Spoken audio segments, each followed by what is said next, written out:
नमस्कार मित्रांनो, परत आलो आहे आपल्या मालिकेच्या पुढील भागासोबत. दरवेळी जेव्हा मी या मालिकेवर काम करतो तेव्हा मला एक जाणवतं, इतिहास हा फक्त भूतकाळ नाही, तो आपल्याला शक्ती देणारा आजचा आधार आहे. आणि म्हणूनच आज आपण बोलणार आहोत शिवरायांच्या युद्धनीतीबद्दल. कारण स्वराज्य उभं राहिलं ते फक्त तलवारीच्या जोरावर नाही, तर बुद्धी, संयम आणि योग्य वेळी घेतलेल्या निर्णयावर. शिवरायांचं सर्वात मोठं शस्त्र म्हणजे गनिमी कावा हे होतं. शत्रू जेथून अपेक्षाही करणार नाही तेथून प्रहार करणे. शत्रू हा मोठ्या सैन्याच्या जोरावर लढत होता आणि छत्रपती शिवाजी महाराज जमीन, डोंगर, वाटा, प्रदेश यांचं शास्त्रशुद्ध ज्ञान वापरून, फक्त तलवारीच्या जोरावर नव्हे तर युक्ती वापरून त्यांनी युद्ध जिंकली होती. महाराजांनी किल्ल्याची निवड डोंगर उंच आहे म्हणून नाही केली, तर हा किल्ला राज्य वाचवू शकतो म्हणून केली. रायगड, तोरणा, राजगड, प्रतापगड हे किल्ले म्हणजे त्यांच्या युद्धनीतीचे डोळे होते. प्रत्येक किल्ल्याची वाट, प्रवेशद्वार, गुहा, पाण्याचे टाके सगळं कसं विज्ञानासारखं आखलेलं होतं. शिवरायांचं सैन्य मोठं नव्हतं, पण ते वेगवान होतंच.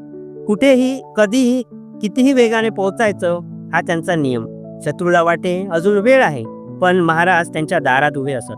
युद्ध फक्त ताकदीचं नसेल तर ते वेळेचं असे. शिवरायांनी फक्त लढाईच केली हा फार मोठा गैरसमज आहे. त्यांचा सिद्धांत होता, अनावश्यक रक्तपात करू नये. योग्य संधी आली, लोकांचा जीव धोक्यात जाणार नाही, तेव्हा युद्ध, आणि बाकीची वेळ विवेक, चर्चा आणि निर्णय. भव्य सेना नव्हती, पण घोडदळ होतं, कुशल, सराईट आणि तयार. तासी जेमतेम चालणाऱ्या पायदळाच्या तुलनेत हे घोडदळ वाऱ्यासारखं धावत असे. म्हणूनच यांना म्हटलं जायचं, शिवरायांचं स्वराज्य म्हणजे सतत हालचालीत असलेली शक्ती. युद्ध तलवारीनं जिंकता येतं, पण राज्य मनानं टिकतं. लोकांच्या विश्वासावर उभं राहिलेलं स्वराज्य हा महाराजांचा सर्वात मोठा विजय होता. कारण ज्यांच्या पाठीमागे लोक उभे असतात त्यांना पराभव हा शब्द लागत नाही. ही होती छत्रपती शिवाजी महाराजांची युद्धनीती. धैर्य, संयम, वेग आणि बुद्धीची एक परिपूर्ण संगमरेषा.